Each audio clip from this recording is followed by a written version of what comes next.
Saludos amigos, sean todos muy bienvenidos a este su espacio El Poder de Saber. Como siempre, dándole las gracias a todos ustedes por conectar con nosotros en este instante.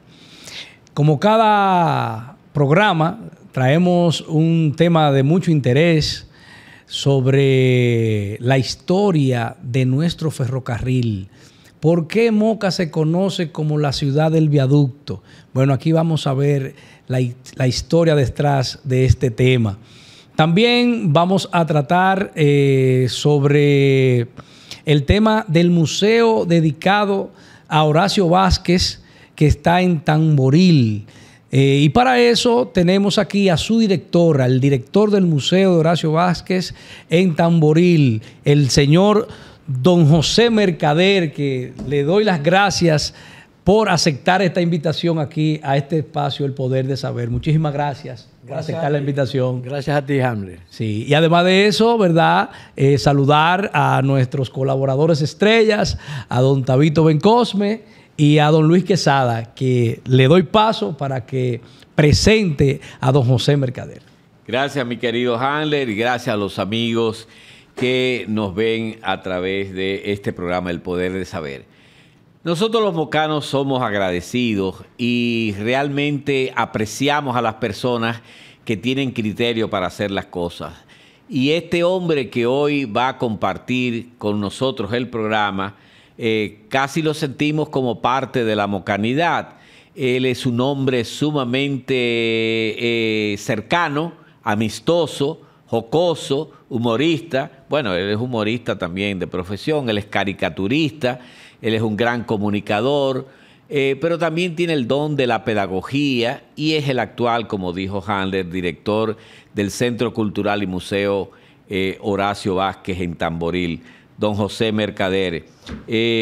Nosotros lo sentimos muy cercano y por eso lo queremos invitar, porque él es un hombre que domina muchos temas, entre ellos el tema con el que don Hamler quiere iniciar, que es el tema del ferrocarril. ¿Por qué Moca realmente fue, bueno, los mocanos sabemos por qué, pero yo creo que él lo va a explicitar con mayor claridad que nosotros?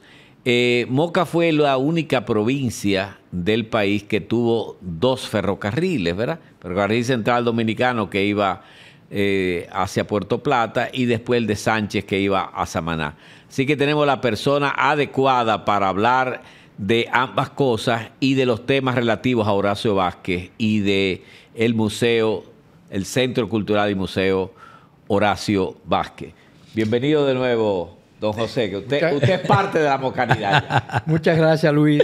Muchas gracias. Muy bien. Bueno, para que entremos en materia inmediatamente con el tema, sabemos que el ferrocarril es un medio de transporte terrestre efectivo, ¿verdad? Porque podemos transportar tanto sea personas como materias primas, ¿verdad? Los trenes de carga, con una menor contaminación ambiental, ¿verdad?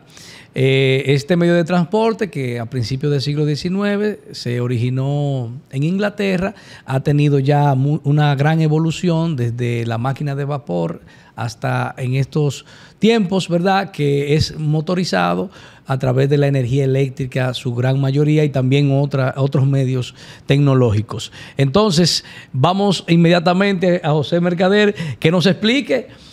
Sabemos que aquí en la República Dominicana se tenía la intención de conectar dos puertos importantes que tenía el país, que era el puerto de Sánchez con el puerto de Puerto Plata. Sí. Y en ese trajín hubieron, ¿verdad?, varias cosas que entorpecieron, ¿verdad?, la construcción del ferrocarril en ese anillo circunvalatorio que conectaba estos dos grandes puertos, hasta que finalmente se lograron. Bien. Empecemos por el inicio. Déjame decir antes que primero agradecerle esta visita que ustedes me hacen hacerle a ustedes y también felicitarlos por el título del programa. Me encantó El Poder del Saber. Pues yo soy uno de los caballeros andantes, de esos del Don Quijote, que anda combatiendo la oscuridad. Yo soy enemigo de la ignorancia. Eso es clave para mí. Lo del tren, hay que entender un par de cositas antes de nosotros hablar del tren de Moca. Y es el desarrollo de la historia. Coincide el momento en que nosotros queremos hacer un tren aquí. Varias cosas ocurrieron antes, como por ejemplo la visita de Luperón a Francia, que sabemos que Luperón era un hombre, es uno de nuestros grandes héroes de la restauración, pero además era un hombre muy sabio porque en varias ocasiones él pudo ser presidente y él dijo, no hombre, no, yo no tengo tiempo para eso, yo tengo que irme para Francia, y él entendía que en Francia había una situación mucho más de mucho más avance, desarrollo, y bueno, y allí él conoció este momento que vive la humanidad del desarrollo industrial. El desarrollo industrial empieza justamente con el descubrimiento por parte de un inglés que se llamaba Leonard Carnot, que descubre, no sé cómo, porque era un muchacho muy inquieto, la termodinámica, que tiene que ver, si nosotros hacemos esa traducción al cibaeño, es como descubrir cómo funciona la greca con el que nosotros hacemos el café todos los días. Así se resume esas leyes que él pudo aplicarla a un tanque encerrado, lleno de agua, y darle calor para que en el escape que va a tener pueda hacer funcionar unos pistones y a la vez eso darle vuelta a una rueda. Así nace el tren de vapor. Entonces es una necesidad ya para la humanidad simplificar y avanzar.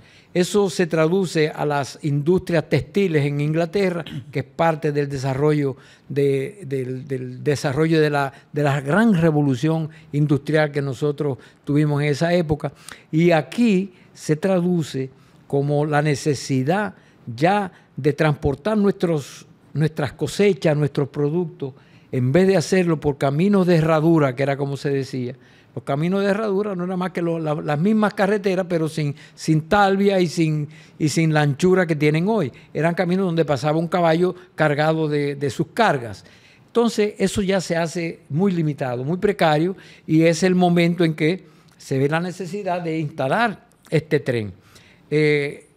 Como dato curioso, ocurre que ya cuando se empiezan a trabajar para instalarlo, en la dictadura de Lilis, se ve como necesario que sea Monseñor Meriño que vaya a Europa y haga las negociaciones.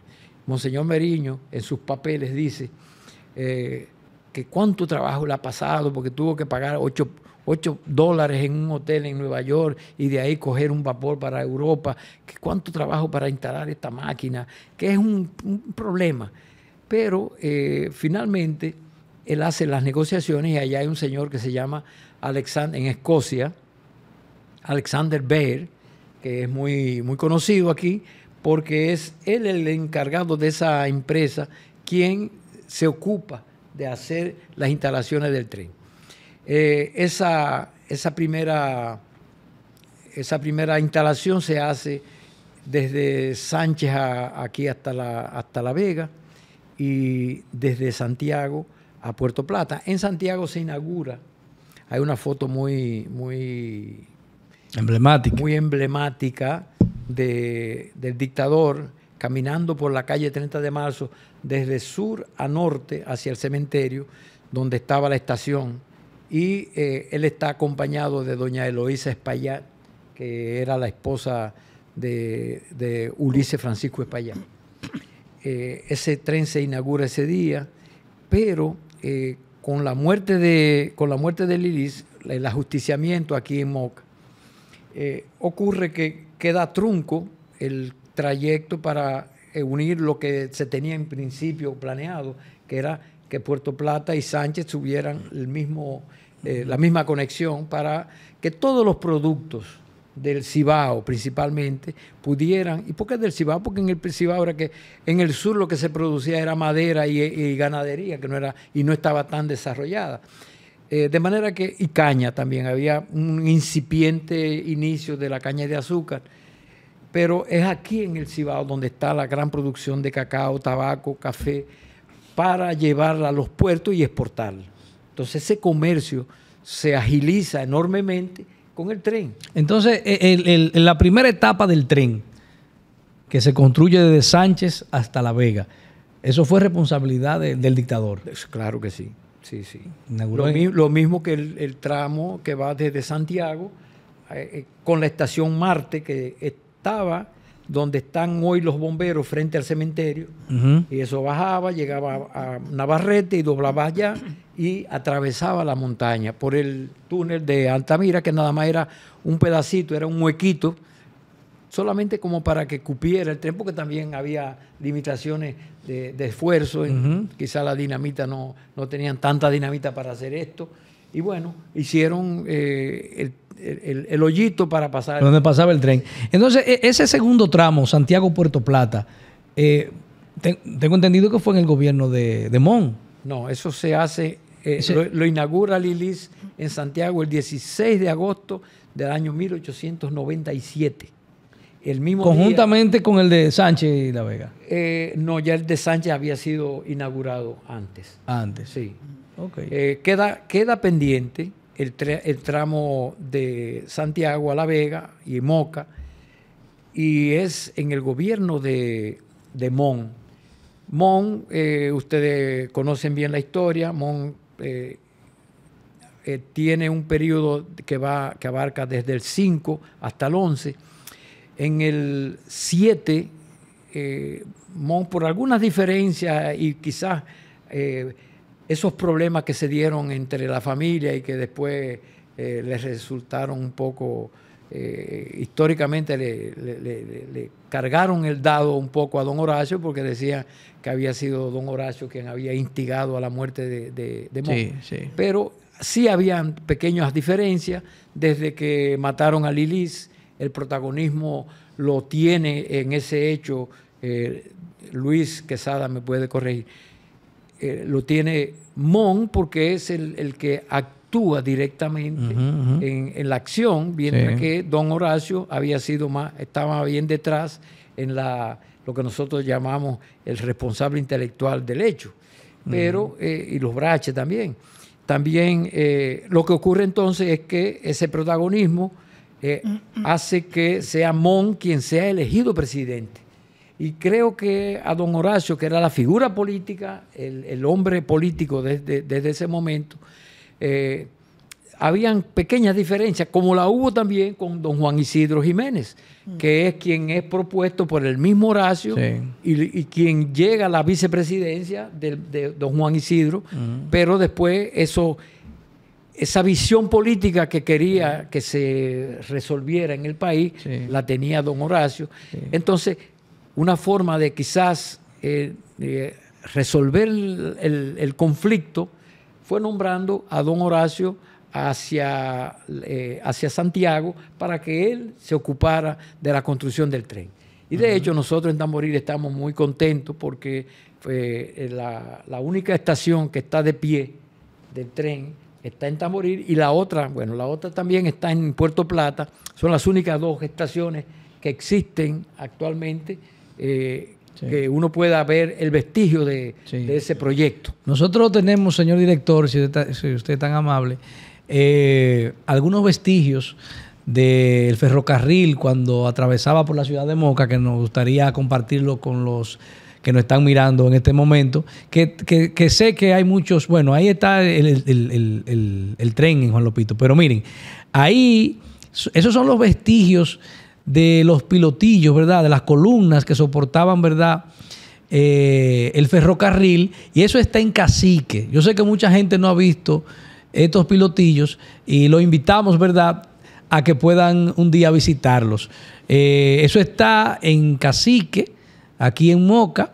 Detrás del play de Cacique están esos pilotillos, que nosotros estamos preparando un anteproyecto de resolución para declarar como patrimonio municipal esos pilotillos, que me dice don Luis Quesada, antes de entrar a este programa, que eran más y ya van quedando menos. Ahí podemos ver, ¿verdad?, en Juan Lopito, donde todavía también quedan vestigios de ese ferrocarril, donde, ¿verdad?, las viviendas lo usaron incluso como pared, ¿verdad?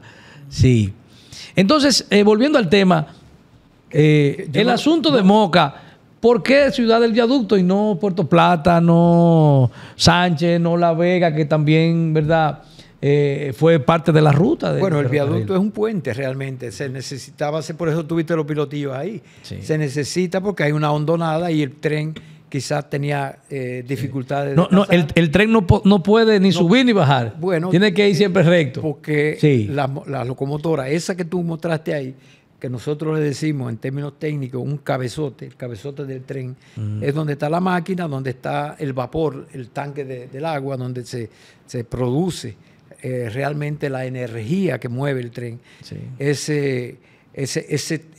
Esos cabezotes de esa época eran muy pequeños, eran muy limitados. De hecho, en Altamira, cuando subía, antes de llegar al túnel, había un sistema que se llamaba cremallera, que era como si fueran unas cadenas que ayudaban al tren a poder llegar hasta el final, porque no podía, o sea, con la fuerza que tenía, y si alguna vez se le echaban... No vencía esa pendiente. No la podía vencer, entonces le echaban incluso arena para que no rebalara mucho, pero como quiera, era muy difícil. Muy bien, muy bien. Entonces, tengo entendido que Moca era la única ciudad donde venían los dos trenes, donde convergían los dos ferrocarriles. Así es, pero acuérdate que se habla de dos trenes, pero realmente... O sea, era uno solo, ¿verdad? No, es el mismo tren. Era el mismo tren, pero diferente.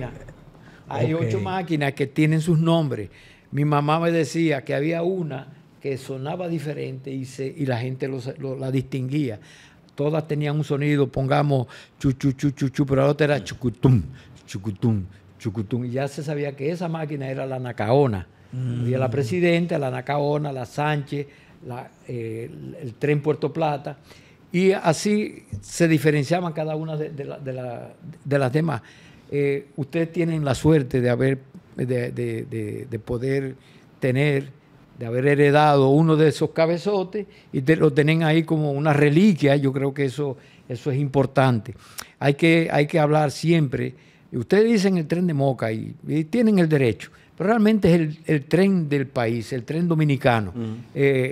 Fortunato hizo un pequeño documental que decía el tren de Sánchez, es el mismo tren de Moca, sí, el tren claro. de Puerto Plata, es el tren de Puerto Plata. Y creo, aprovecho para decir que los puertoplateños han desperdiciado un espacio tremendo, asignándole a la Cruz Roja y a la Defensa Civil un espacio que debería ser un museo, y además que ellos tienen ahí miles de turistas que sería un éxito. Así y es. ellos tienen un cabezote que se está deteriorando completamente.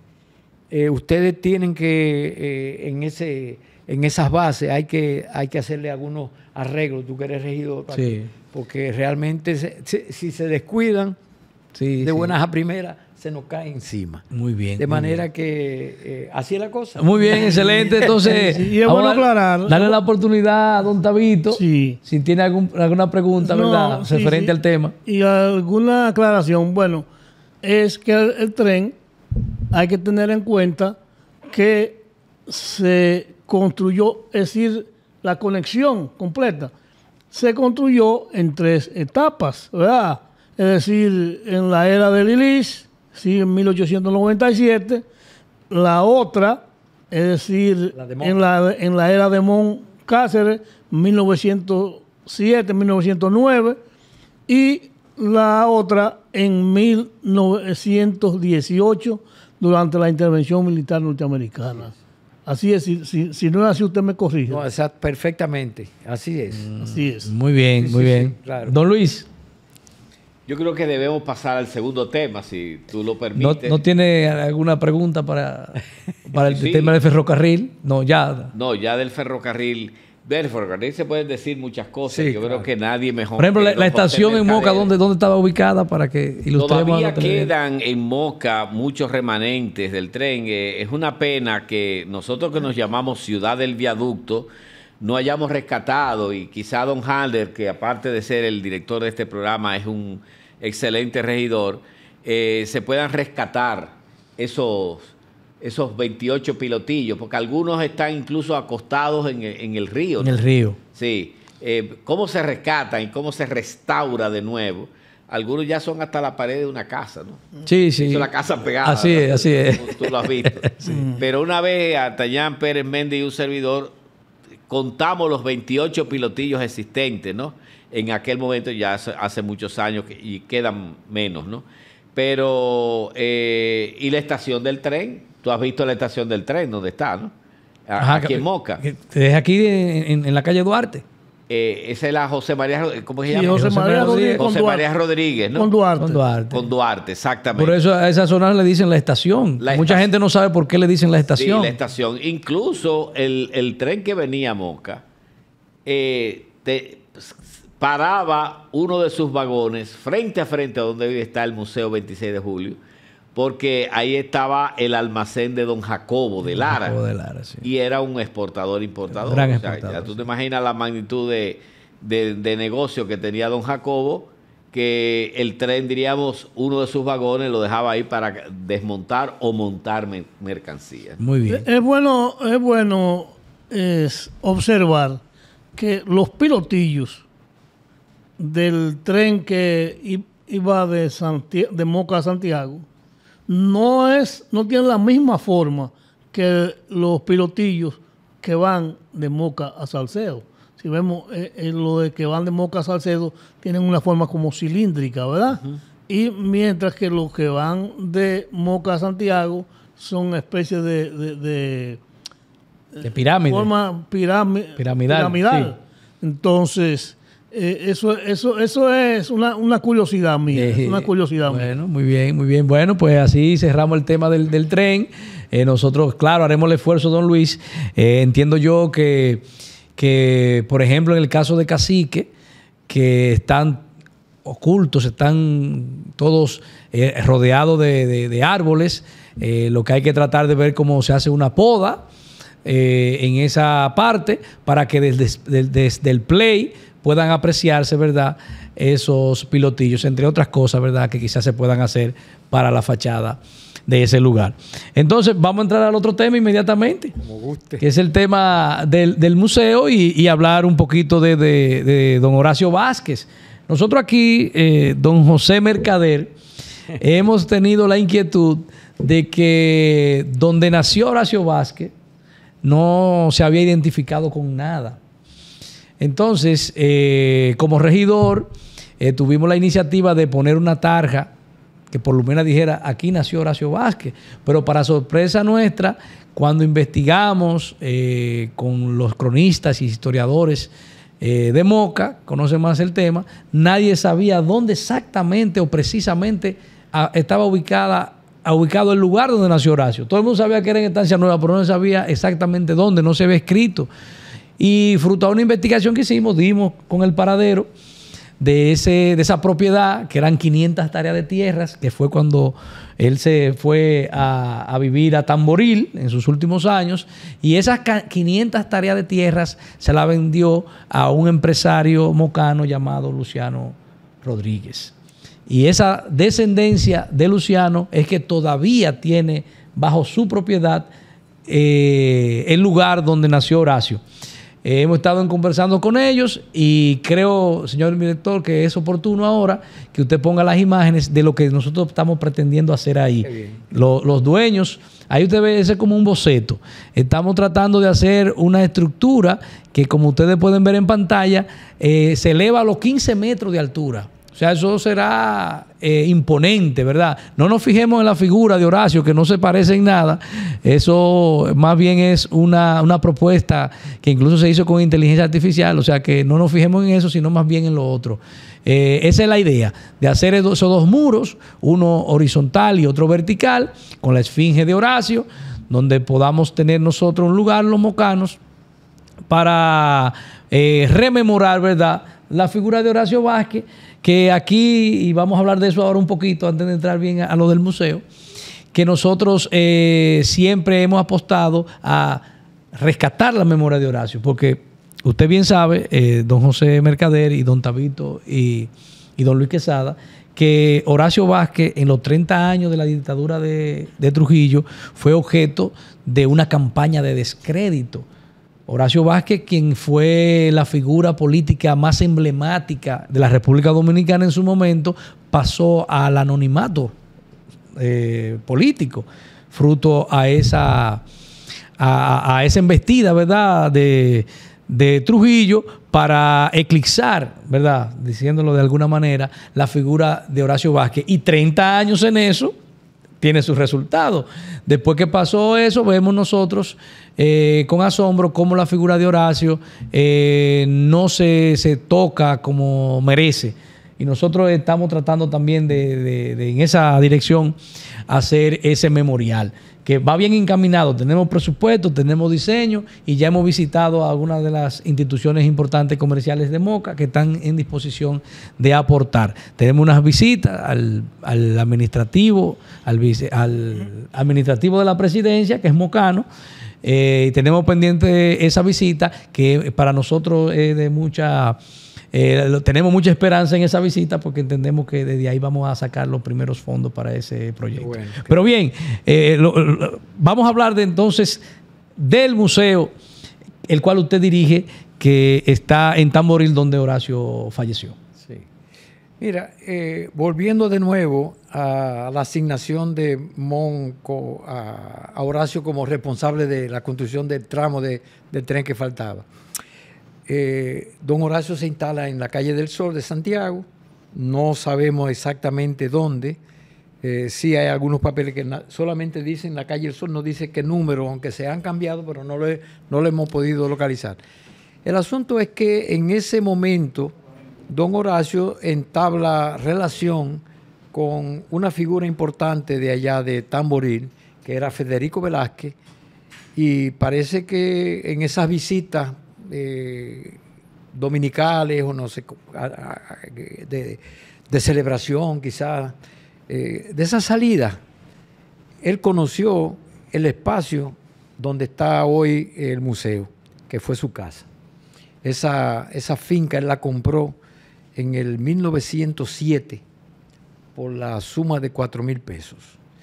Esa es una finca que iba desde el borde de la casa, del frente de la casa, hacia la loma, hacia la cordillera septentrional. Un poquito más luego, yo diría 8 o 9, no más de ahí, él construye esta vivienda que le convenía porque por detrás pasa el río Licey, que en ese momento, en aquella época, todavía tenía agua, igual que todos los ríos que hoy se han secado. Esa es la vivienda, para que los amables televidentes sepan dónde está el museo.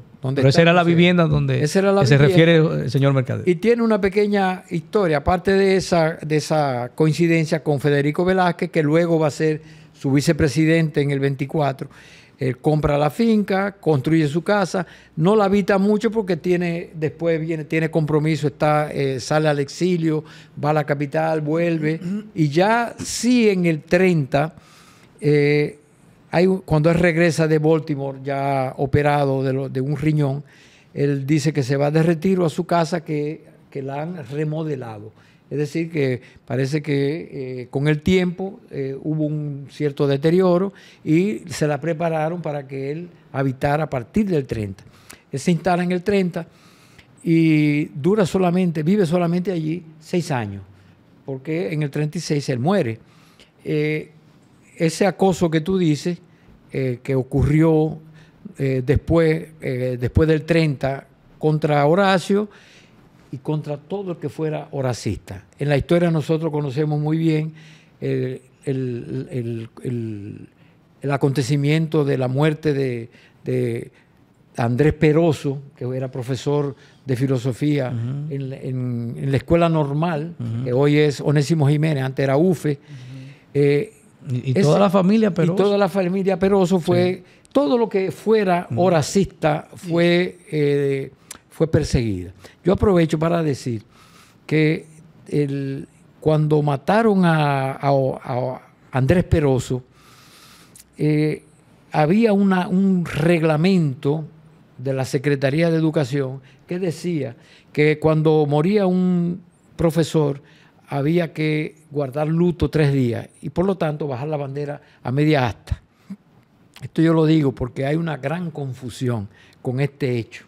Y es que cuando ocurre eso, don Sergio Hernández, que era el director de la escuela normal, baja la bandera a media asta de la misma forma que lo hace Ercilia Pepín en su escuela México, que ella misma fundó.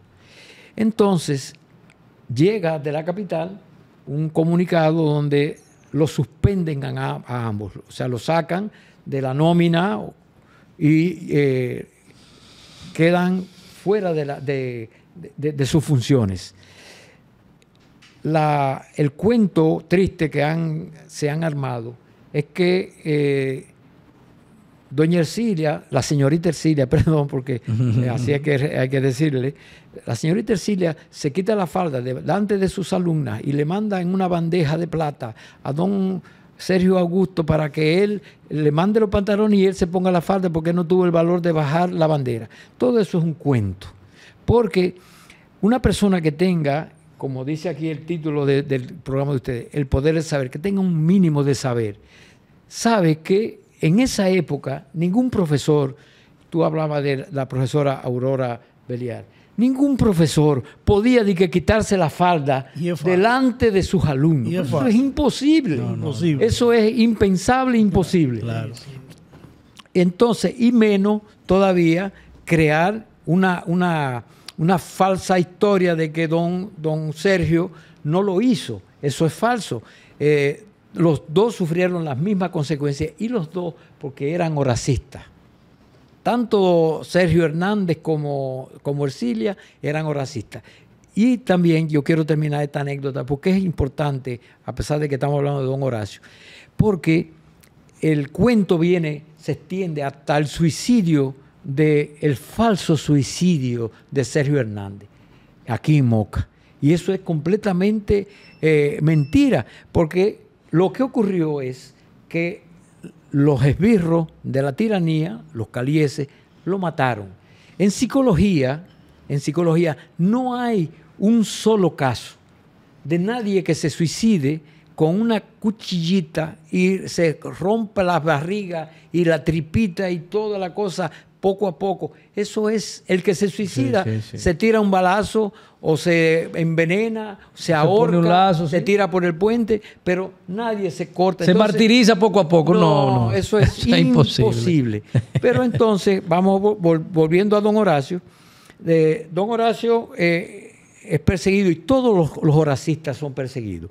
Entonces, ¿qué tiene que ver eso con la casa? Bueno, don Horacio muere en el 36, doña Trina se va a Puerto Rico y allá muere y en el 41 y ella pide que sea enterrada, igual que don Horacio, en Tamboril. En Tamboril le dieron el privilegio de enterrarlo a ambos en la parroquia de San Rafael, en la iglesia.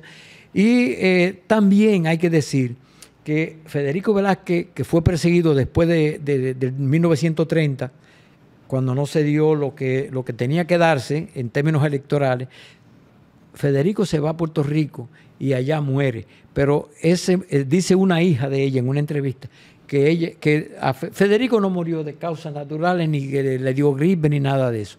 A Federico lo mató la dictadura, porque era un horacista y que tenía poder.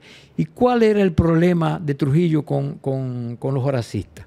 Que era la única amenaza que él sentía, porque él estuvo muy cercano a Horacio, él era el general de la Guardia, y él sabía... Y era cercano a la familia. Cercano a la familia, pero él sabía el poder político que tenía Horacio, y él le tenía un miedo tremendo, y entonces todo lo que tuviera un olor a Horacio, él lo destruyera. Y puedo decir más. La casa duró tanto tiempo en deterioro después que se abandonó y que los familiares tuvieron que irse, no pudo ser rescatada como patrimonio histórico cultural porque era un símbolo de Horacio. Y de eso me di yo cuenta el otro día. Digo, ¿y por qué duró tanto tiempo? Claro, Balaguer no iba a ser el que iba a restaurar el símbolo anti-Trujillo. Y mucho menos después, hay que decirlo, por una cuestión política, por las alianzas y todas las cuestiones, no se iba a hacer luego tampoco. Tenía que venir una persona como que no tuviera nada que ver con estas cuestiones políticas de ese lado, y hay que decirlo porque es así. No es que yo diga que estoy de acuerdo, ni que me guste ni no me guste, pero es así, la historia no nos gusta. Entonces, don José Rafael Abinader, que tenía un partido pequeño y que nació en Tamboril, vivió 11 años, se fue a Santiago y de ahí a la capital.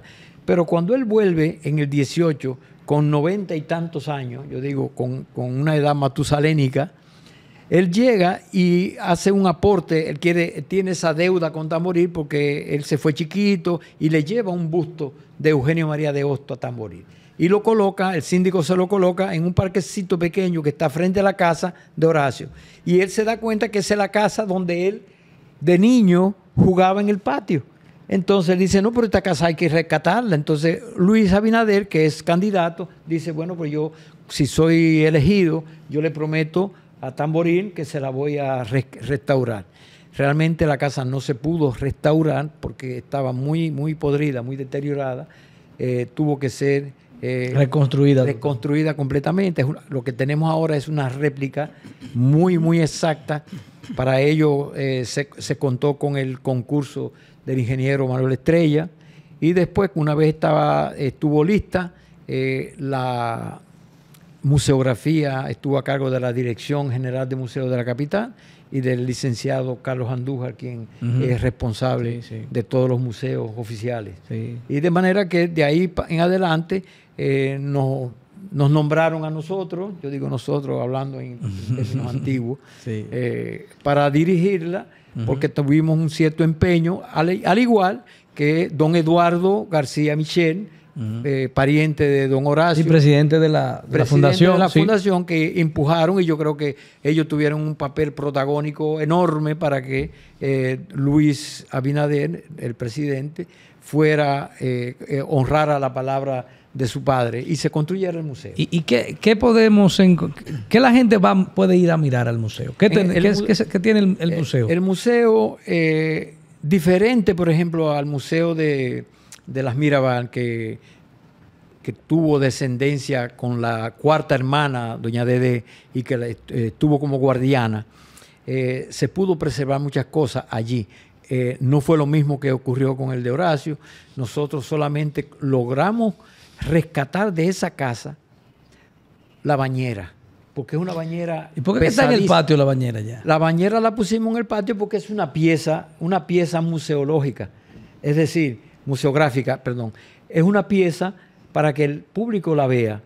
No es una pieza porque, como decía, no se consiguieron todas las piezas que estaban cuando Horacio vivía. El comedor, nosotros suponemos que estaba ahí donde lo hemos puesto, la cama donde está, pero quizás estaba del otro lado, porque los descendientes no vivieron necesariamente y que Horacio en esa época. No tener descendiente directo, Horacio ¿verdad? no tiene descendiente. Entonces su sobrina, Toñita de Moya, es quien toma la rienda, pero ella se casa con el doctor Felipe Durán. Pero no tuvo tampoco, sí tuvo. Ella no tuvo hijos, pero Felipe sí. Pero entonces ellos se van a la capital y entonces la casa queda en abandono. Bien. El baño, se construyeron nuevos baños allá atrás para el público, porque el bañito que había adentro no podía ser restaurado y realmente iba a ser imposible para resolver las necesidades de los visitantes. Se saca la bañera como una pieza de la casa. Sí. Hay piezas interesantes dentro, como por ejemplo la banda presidencial original, muy, muy impresionante realmente. Hay dos fotografías de Abelardo Rodríguez Urdaneta, que era escultor, pintor y fotógrafo, y son dos fotografías realmente, dos piezas admirables. Muy bien. Don Luis. Sí, yo quisiera que don José, que como director del Centro Cultural y Museo Horacio Vázquez, ahora entrar un poco en la figura misma de Horacio, ¿verdad? Sí. Y a mí hay algo que siempre me ha llamado poderosamente la atención de Horacio. Horacio vivió entre dos dictadores, entre Lilis y después Trujillo. Sin embargo, comentábamos antes de venir al programa que Horacio fue, diríamos, miope ante Trujillo. Fue muy certero con Lilis, o sea, se dio cuenta del monstruo que venía con Lilis, pero no pudo divisar el monstruo que venía con Trujillo. ¿Usted tiene alguna impresión, sobre todo historiográfica, que pueda aquilatar ese dato, o sea, de la certeza que tenía Horacio de que detrás de Lilis venía un verdadero dictador? Sin embargo, eso mismo no pudo aseverar con Trujillo. Luis, yo pienso que más que histórico, habría que hacer un análisis psicológico de por qué don Horacio tiene, vamos a decir, esa miopía, si se quiere. Porque hay una frase que a mí me impresionó muchísimo de Tomás Hernández Franco. Tomás Hernández Franco le sirve en un principio a la dictadura de Trujillo, que no era dictadura en ese momento, eso siempre hay que decirlo. En los inicios, Trujillo se presenta como el hombre nuevo. Hay un libro que acaba de salir, escrito por Manuel García Arévalo, nosotros le decimos Manuelito, casado con esta niña Francis Poe, ligada a Pousaleta. Ese libro habla de la situación de la caída, de la situación de Horacio al final y la llegada de Trujillo.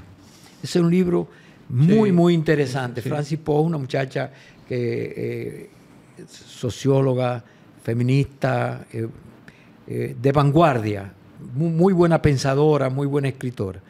Y Manuel también. Manuel es un hombre que pertenece a la Academia de la Historia. Dice la caída de Horacio y la irrupción de Trujillo. Exacto. Ese es el título del libro. Eso es, exacto. Sí. Eso es un libro que creo que, a pesar de que Cordero Michel había hecho un trabajo muy bueno, me parece que retrata y analiza muy bien esa situación, ese tránsito. Pero yo me voy a una frase de Tomás Hernández Franco de la época. Él decía, describiendo, él era muy irónico realmente, y decía en un momento dado que Horacio era compadre de los compadres. Y eso tiene en la psicología del ser humano y de nosotros como pueblo un significado profundo. ¿Qué quiere decir compadre de los compadres? Como que tú dices, es amigo de los amigos. Y eso era don Horacio, amigo de los amigos. Y la mentalidad, a pesar del carisma y su sabiduría política de don Horacio, Horacio no tenía la malicia que tenían esos políticos de la época. Y de hecho, por eso él pudo gobernar 6 años. A pesar de que en el 28 él interpreta o cree o fue así, que la Constitución del 1908 es la válida para su mandato, cuando otros dicen que no, que es la que se hizo en época después de que se fueron los americanos. Sí, pero en el momento de la elección, era la Constitución de 1908. Sí. Entonces, yo digo que esa no ingenuidad, porque no se puede hablar de la palabra ingenuo, porque don Horacio no era ningún ingenuo, pero era una persona demasiado buena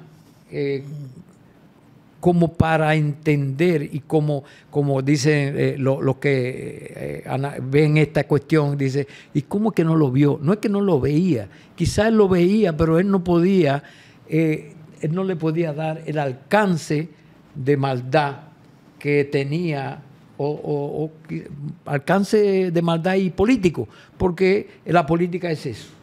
La política es llegar, conseguir lo que tú quieres, cueste lo que cueste. Y eso hizo Trujillo. Rompió todos los protocolos,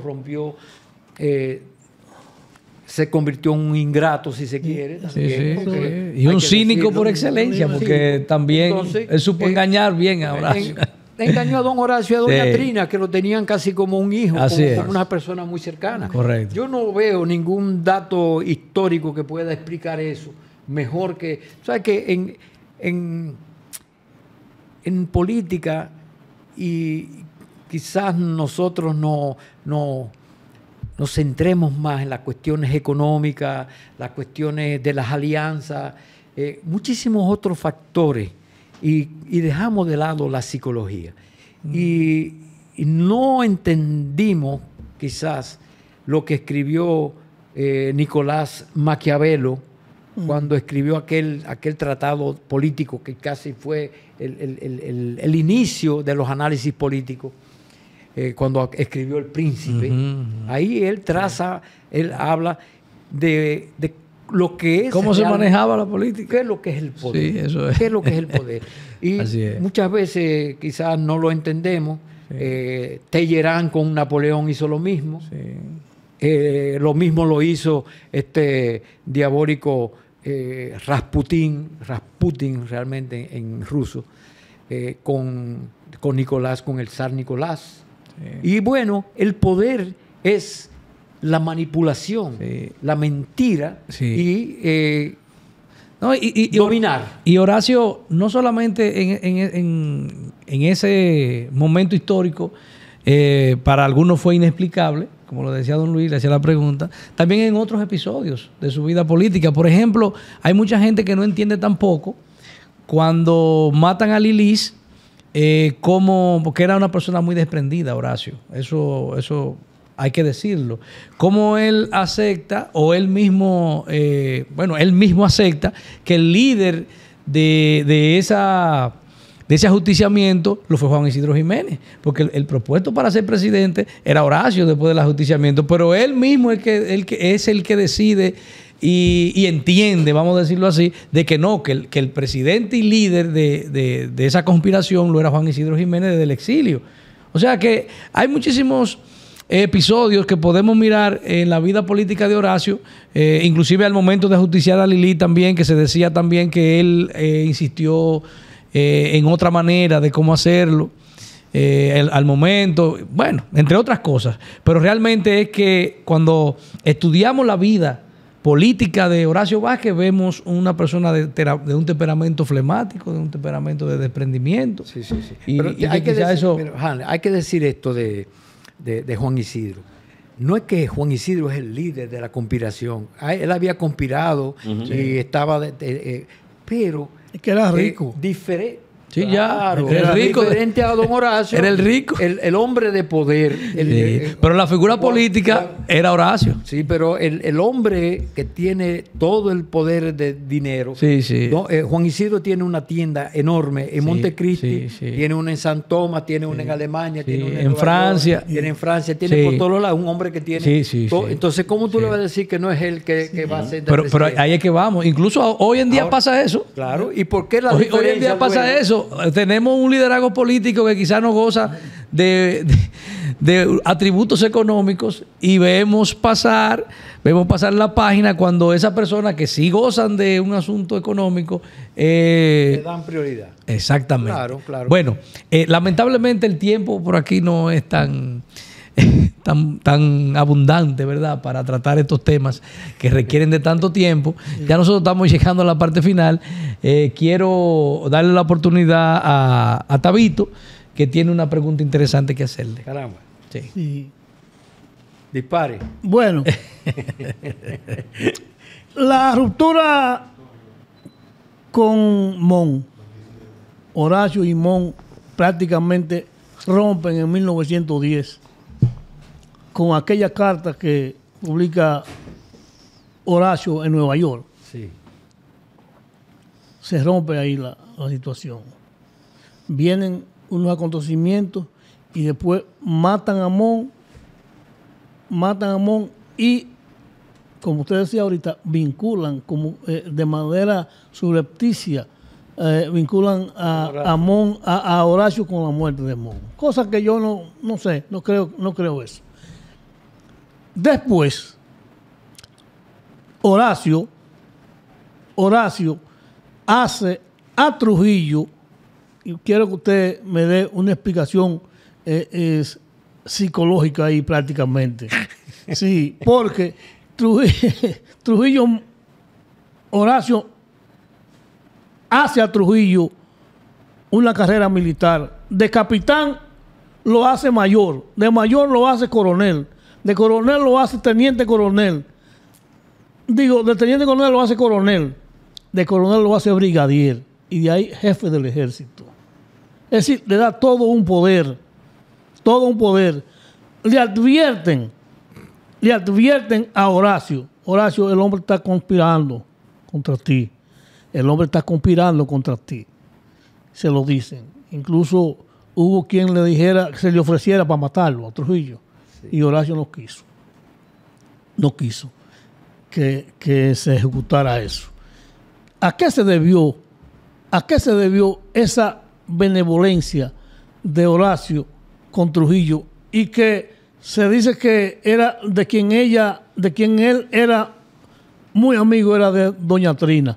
¿Qué usted tiene que decirlo Bueno, mira, yo creo que tú y nosotros somos lo suficientemente abiertos de mente para poder entender algunas cosas previas.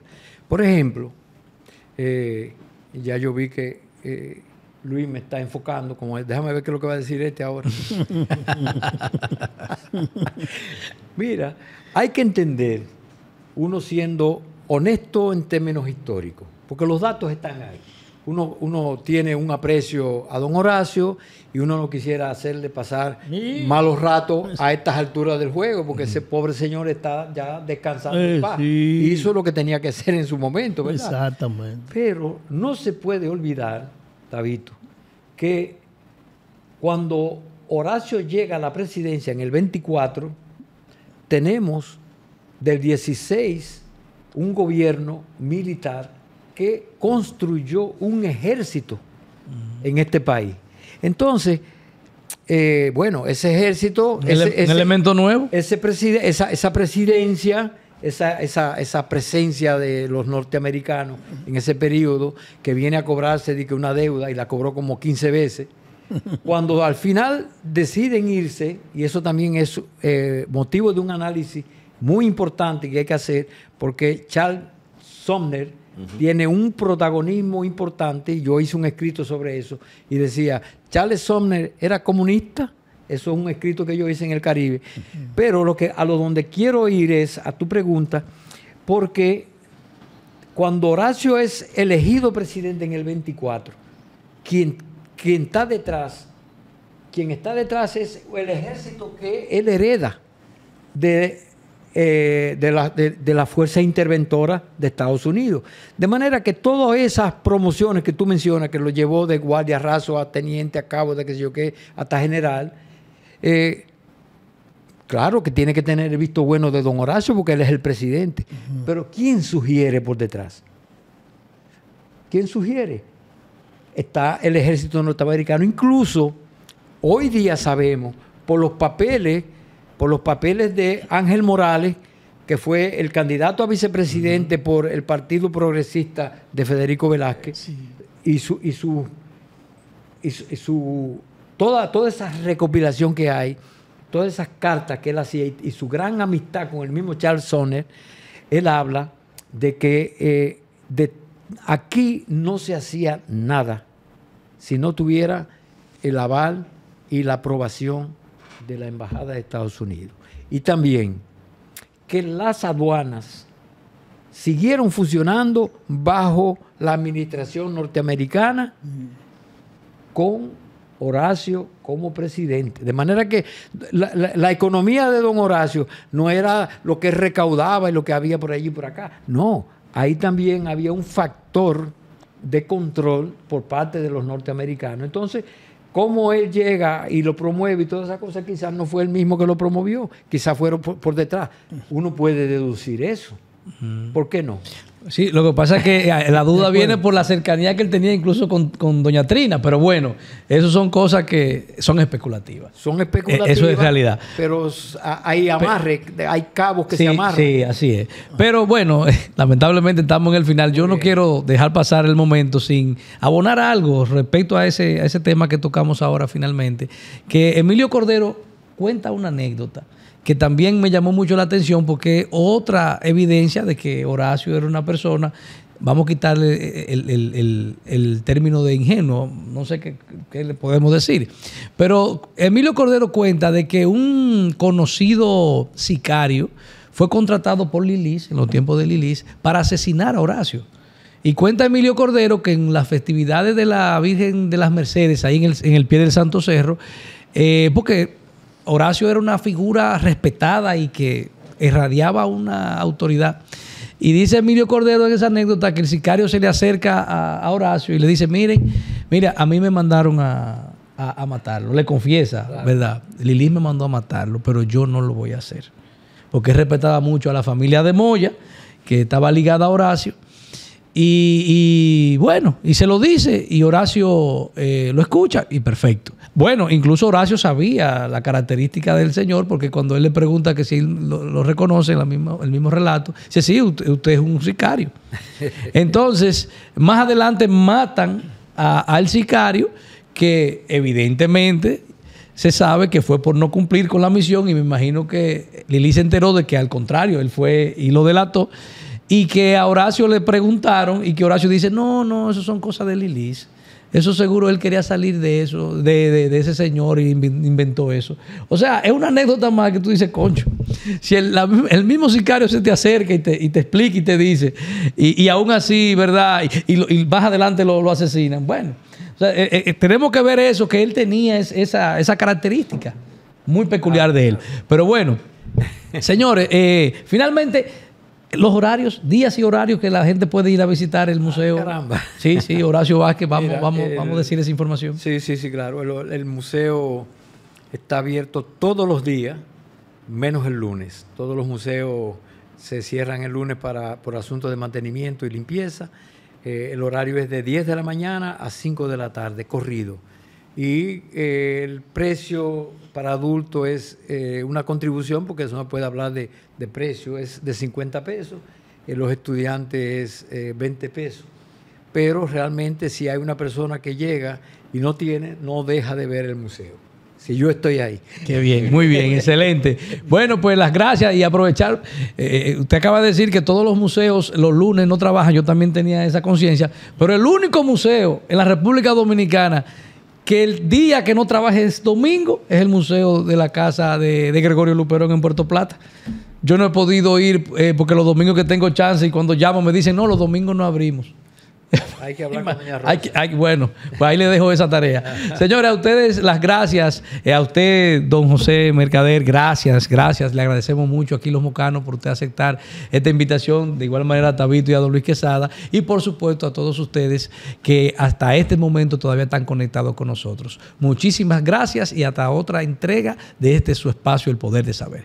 Muchísimas gracias.